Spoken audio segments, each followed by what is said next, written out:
पवित्र नगरीमध्ये आल्यानंतर स्वामी समर्थांच्या चरणी नतमस्तक होतो आणि भविष्यामध्ये आपल्यावर आणि महाराष्ट्रावर कुठचंच संकट येऊ नये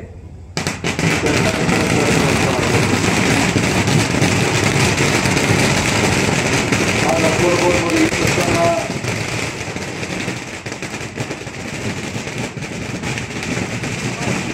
मनापासूनचा मला आनंद देखील आहे,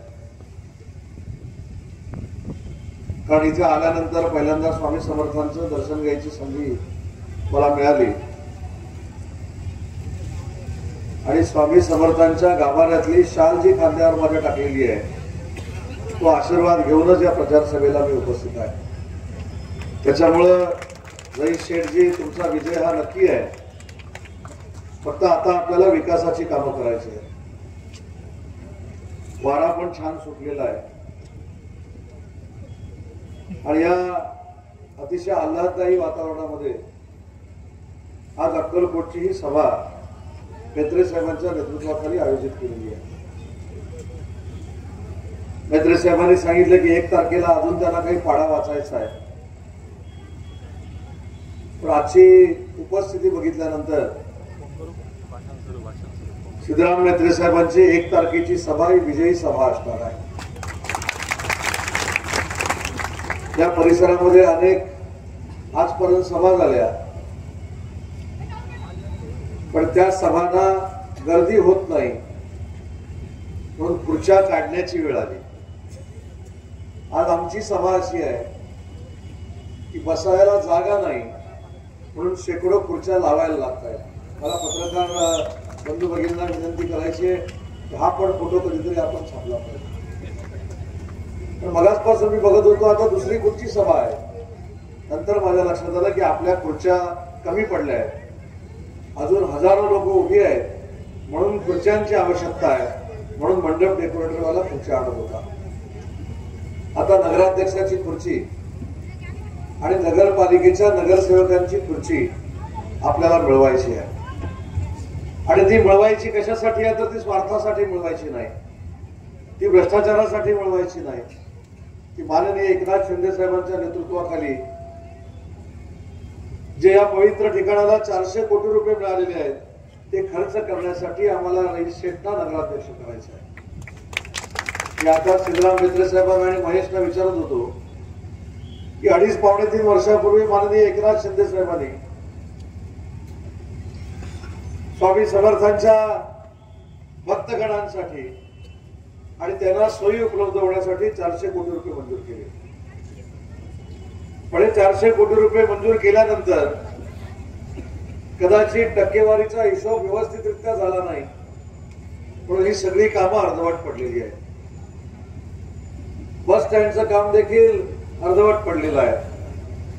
त्याच्यामुळं अर्धवट काम ठेवणाऱ्या अर्धवट लोकांना या नगरपालिकेपासून दूर ठेवण्याची जबाबदारी आपण सगळ्यांनी मिळून घेतली पाहिजे आणि हीच विनंती करण्यासाठी आज मी अक्कलकोटला आलो. हजारोंच्या संख्येनं महिला इथे उपस्थित आहेत. आपल्याला सगळ्यांना ज्ञात आहे, आपल्या सगळ्यांना माहिती आहे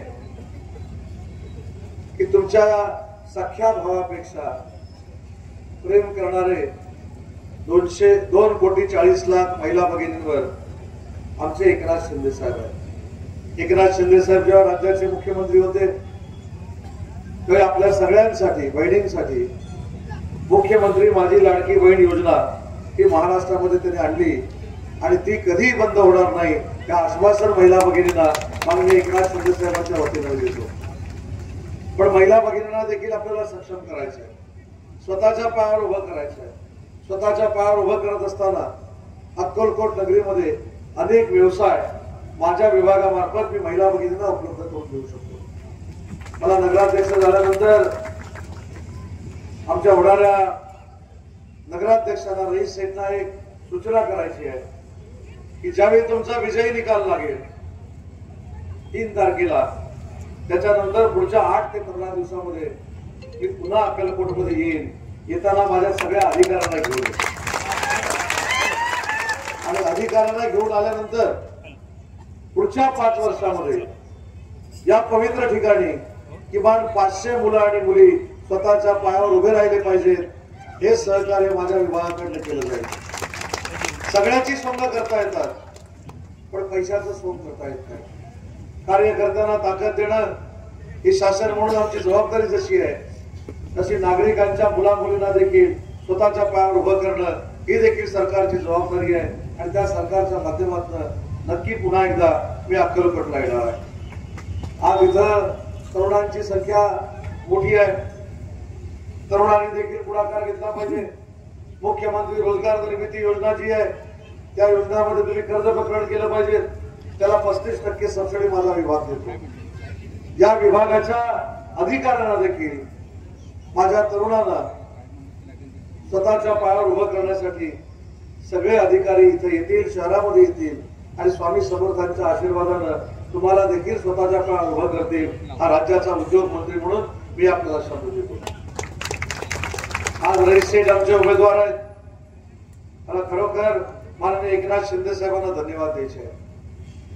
कारण सगळ्या जाती धर्मांना पुढे घेऊन जाऊन महाराष्ट्राचा विकास करावा हा संदेश माननीय वंदनीय बाळासाहेबांनी आम्हाला सगळ्यांना दिला आणि त्यांच्याच विचाराचा वारसा पुढे देत आज रईस शेठना उमेदवारी माननीय एकनाथ शिंदे साहेबांनी दिली. त्याच्यामुळे सगळे जाती धर्म जे देशावर प्रेम करतात, जे जिल्ह्यावर प्रेम करतात, जे गावावर प्रेम करतात, ते आमचे आहेत. हा एक चांगला संदेश महाराष्ट्राला आणि देशाला देण्याचं काम रईस शेठ यांच्या उमेदवारीतनं माननीय एकनाथ शिंदे साहेबांनी केलेलं आहे. शेवटी समाज, धर्म, जात, पंथ याच्या पलीकडे देखील विकास असतो आणि विकास काम करत असताना मी एक आवर्जून उल्लेख करेन की लोकसभेला आणि विधानसभेला ज्या पद्धतीनं मुस्लिम बांधव भगिनींमध्ये आमच्या सगळ्यांबद्दल गैरसमज करण्यात आला होता, तो गैरसमज कदाचित आता तुमचा दूर झाला असेल. कारण आम्ही उमेदवारीच रईस शेठना दिलेली आहे. आणि मला हिंदू बांधवांना, भगिनींना विनंती करत असताना हिंदू धर्माच्या देखील माझ्या सहकार्यांना विनंती करायची आहे. शेवटी आपल्याला विकास काम करायचं आहे आणि विकास काम करत असताना रईसबाईचे वडील 3 वेळा नगराध्यक्ष होते. 3 वेळा नगराध्यक्ष असताना त्यांनी हे शहर अतिशय चांगल्या पद्धतीने सजवलंय आणि टिकवलंय देखील. त्याच्यामध्ये कधीही त्यांनी भ्रष्टाचार केलेला नाही. आणि अशा कुटुंबातल्या व्यक्तीला आपण पुन्हा एकदा नगरपालिकेच्या सभागृहामध्ये पाठवलं पाहिजे हीच विनंती करण्यासाठी आज मी तुमच्या शहरामध्ये आलो. पहिलं तर उमेदवारांमध्ये नम्रता असली पाहिजे. हे मी का सांगतोय तुमच्या लक्षात आलं असेल. सगळ्याच गोष्टी दादागिरीनं होत नाहीत, सगळ्याच गोष्टी दबावानं होत नाहीत. कधीतरी नम्रता असावी लागते. आणि मी रईसबाईच्या वतीनं आपल्याला शब्द देतो की रईसबाई नगराध्यक्ष झाल्यानंतर सगळ्या जाती धर्माला ते न्याय देतील आणि सगळ्या जाती धर्मांची ते विकास कामं करतील आणि अडवलेली सगळी कामं विकासाची ते पूर्ण करतील. हा त्यांचा सहकारी म्हणून मी आपल्याला शब्द देतो आणि तशी खात्री देखील मला. आज सकाळपासून मी सिद्धराम मेत्रे साहेबांबरोबर आहे, महेश साठे बरोबर आहे, अमर बरोबर आहे. त्या तिघांनी माझं डोकं खाल्लेलं आहे 3 तास. कशासाठी? मंत्री म्हणून तुम्ही इथं आलाय. दादागिरी कशी असावी लागते हे तुम्हाला मी सांगतो. व सर्वसामान्य जनतेवर दादागिरी करण्यामध्ये काय अर्थ नाही. दादागिरी करायची असेल तर ती मंत्र्यांवर केली पाहिजे आणि मंत्र्यांवर दादागिरी करून आपल्या शहराचा विकास करून घेतला पाहिजे. तो विकास माननीय सिद्धराम मेत्रे करून घेत आहेत, त्याबद्दल मला त्यांचा अभिमान आहे. ही खऱ्या अर्थानं दादागिरी आहे. आणि त्यांनी गाडीतल्या गाडीत दादागिरी करताना काय सांगितलं, तुम्हाला परत जर अक्कलकोटला यायचं असेल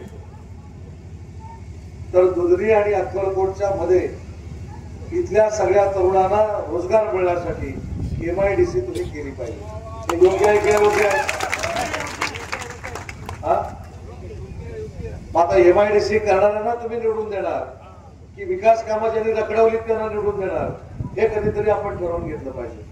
आणि मी आज स्वामी समर्थांच्या साक्षीने तुम्हाला शब्द देतो की कुठच्याही परिस्थितीमध्ये पुढच्या 6 महिन्यात मेत्रे साहेबांनी सांगितलेल्या MIDCचं नोटिफिकेशन माझ्या विभागामार्फत काढलं जाईल. आणि नुसतं नोटिफिकेशन काढणार नाही तर भविष्यामध्ये माझ्या महिला भगिनींना, तरुणांना, ज्येष्ठांना जे जे काय उद्योगधंदे आमच्याकडे सुरू करायचे आहेत, अक्कलकोटच्या परिसरामध्ये सुरू करायचे आहेत, ते सुरू करण्यासाठी जे काही सहकार्य करायचं आहे ते देखील सहकार्य आम्ही एकनाथ शिंदे साहेबांच्या नेतृत्वाखाली करू. इथे बसल्यानंतर अनेक विकासाची कामं झाली हे मला सांगण्यात आलं.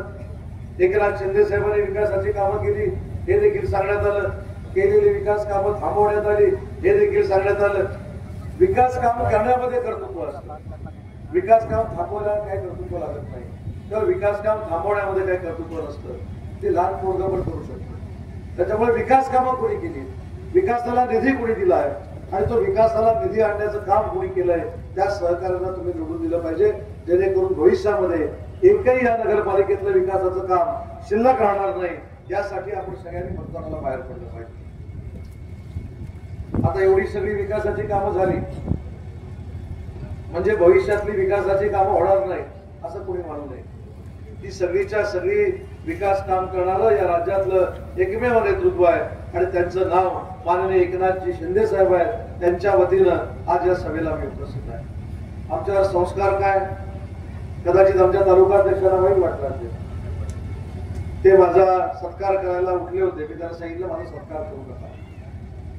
माझा 4 नंबर प्रभागातला एक सहकारी, त्याच्या घरामध्ये वाईट घटना घडली आणि प्रचाराला आलेला असताना मी माझा सत्कार करून घेणं हे एकनाथ शिंदे साहेबांच्या संस्कारात नाही आणि बाळासाहेबांच्या देखील संस्कारात नाही.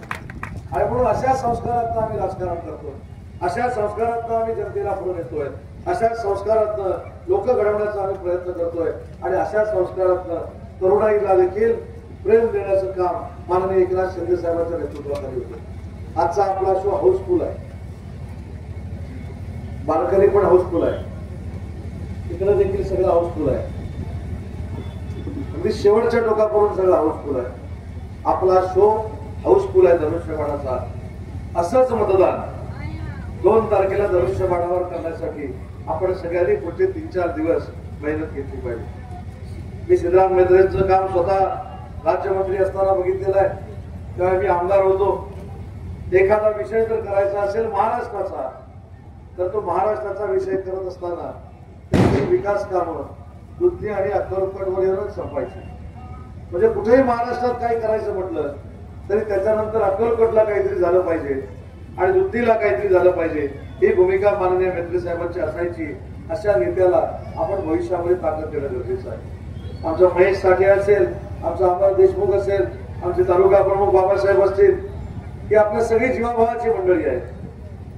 संकटावर मात करणारी मंडळी आहे, अडचणीच्या वेळी धावून येणारी मंडळी आहे, 24 तास काम करणारी मंडळी आहे. अशा लोकांचे जे उमेदवार आहेत हे जर नगरपालिकेमध्ये गेले तर अतिशय चांगल्या पद्धतीनं काम होऊ शकतो. आणि आज हे पवित्र ठिकाण आहे. स्वामी समर्थांचं आम्ही नाव घेतो. मला रईसभाई तुम्हाला एक विनंती करायची आहे. विनंती करण्याची तर आवश्यकताच नाही, पण एक सूचना करायची आहे. 1 मिनिट आहे.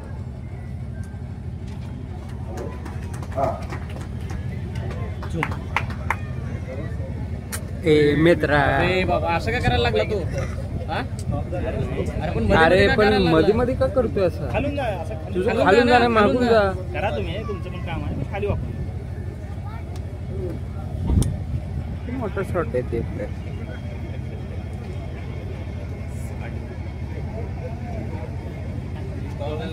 नाही